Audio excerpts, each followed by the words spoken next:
Now we want to talk about what happens potentially to the transmitted wave. Remember, we have a wave that comes in, it strikes and is reflected.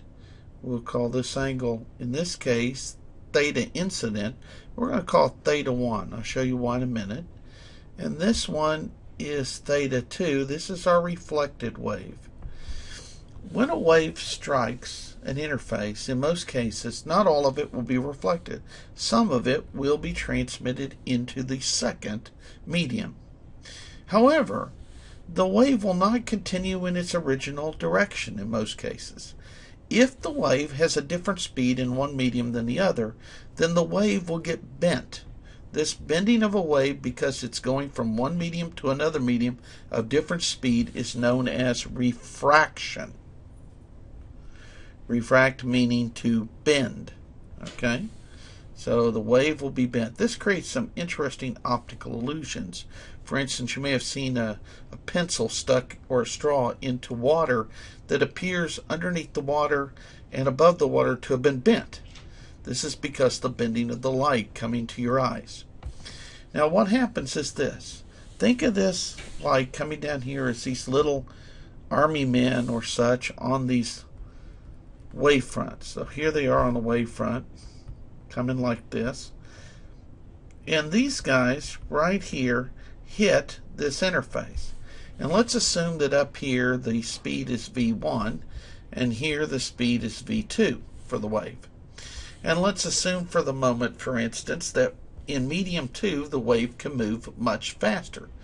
So let's assume v2 is much greater than v1. Then what happens is when this part of the wave hits the medium, it picks up speed. Well, this part does not. So this guy, because he has to stay part of this army, if you would, this little marching band, it begins to rotate as these people get ahead of the other. So as this thing comes down, this gets ahead, it's going to make this turn like this direction. And so what happens is this guy eventually gets down to here, but by that time this one has already gone further. As you can see, greater distance here than in here. Well, that's going to affect to turn this wave front. And so the new wave now has an angle that's bigger than the original angle. Call this theta 2. In this case, because it picks up speed, it bends away from the normal. Had it gone into a medium that it moves slower, it will bend toward the normal. Let me show you that on a video. Here you see light coming in at an incident angle of about 10 degrees. And if it was dark enough, you'd see that there's actually a very small amount of light that is reflected at 10 degrees. But it's so small that it's almost invisible here. The light transmitted goes on the other side, but you can see that the angle is bent more than 10 degrees. This is because the light is going through acrylic. And acrylic here, the light moves slower than it does in air. So when it moves from the slower moving to the faster moving medium, it bends away from the normal. This angle theta 2, the refracted angle, is greater than the angle of incidence. Now we can increase this angle, and now we're up to about 20 degrees, but the refracted angle is nearly 30 degrees. Continue that now to 30 degrees, and the refracted angle is out here near 40 degrees. Now you might know it looks like there's getting to be more than one. This is an interesting thing about light. The different wavelengths travel different speeds, so they break into different angles. This is known as dispersion, and we'll deal with that later. This is what causes rainbows. If you increase now to here, you see it's even greater.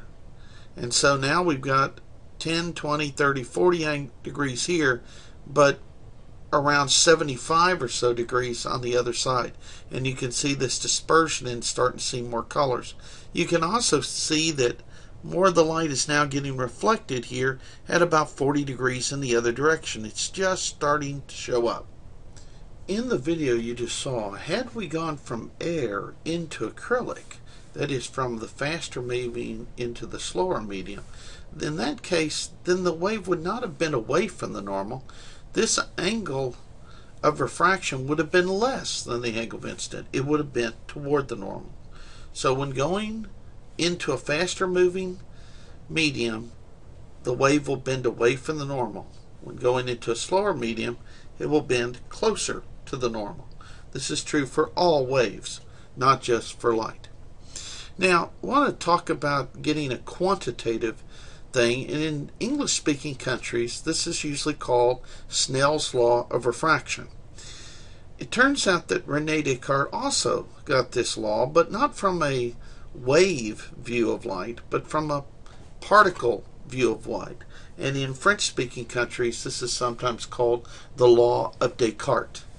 What it says is that 1 over the speed of the wave in medium 1 times the sine of the instant angle, that's theta 1, has to equal 1 over the speed in medium 2 times the sine of the angle of refraction, which is theta 2.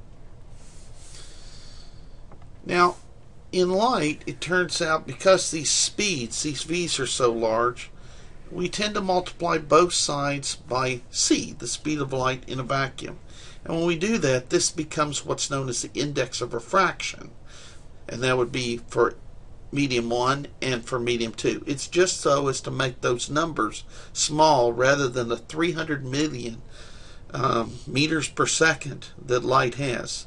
We don't like to work with such big numbers. But in general, this is true for all waves. 1 over the speed of the wave times the sine of the angle in that medium is equal to 1 over the speed of the wave in medium 2 times the sine of theta 2. Now, an interesting thing can happen in our specific case that we were looking at where the wave picks up speed. For instance, let's assume for a minute that we're coming in at some angle like that, and V2 is greater than V1, then this angle, let's say that this angle was, say, 60 degrees or maybe 45, then this angle might be 70 degrees out here. Now, as we keep making this angle bigger and bigger, this angle has to get bigger too. But at some point, it's going to hit 90 degrees. So there is a point at which this angle coming in hits some angle. We call that the critical angle.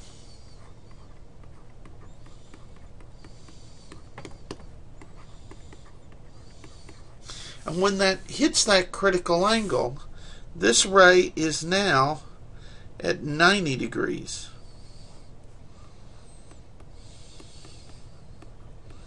Now we can now calculate that critical angle. 1 over V1 times the sine of theta critical is equal to 1 over V2 times the sine of 90 degrees, which happens to be 1. So the sine of theta critical is equal to V1 over V2, or theta critical is the inverse sine of V1 divided by V2. At that point, none of the ray can enter medium 2, and at that point all of this ray and light is going to get reflected back at an angle equal to theta c. So no transmission. Let me show you that this happens in our case of light in this video. Here we are again looking at our light coming in. Here's our angle of incidence. You can't see it, but there's actually some reflected light, but it's too dim. And here's the transmitted. Now we're going to increase this angle till we reach the critical angle. A little larger. Notice we're starting to see the light. And bingo. Now, at this point, we have hit the critical angle. This angle is going to move to 190. Move to 90. And now none of the light can get into medium 2.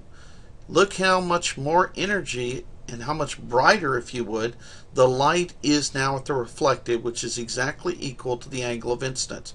If we continue to increase the angle beyond the critical angle, still no light gets into the second medium. Now let's go the other way. Let's decrease the angle. At some point we'll get below the critical angle and it will reappear in medium 2. There we go.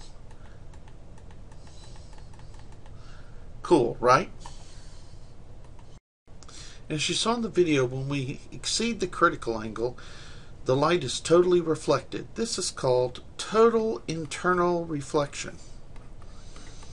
So total internal reflection occurs when a wave goes into a medium where it travels faster and the angle of incidence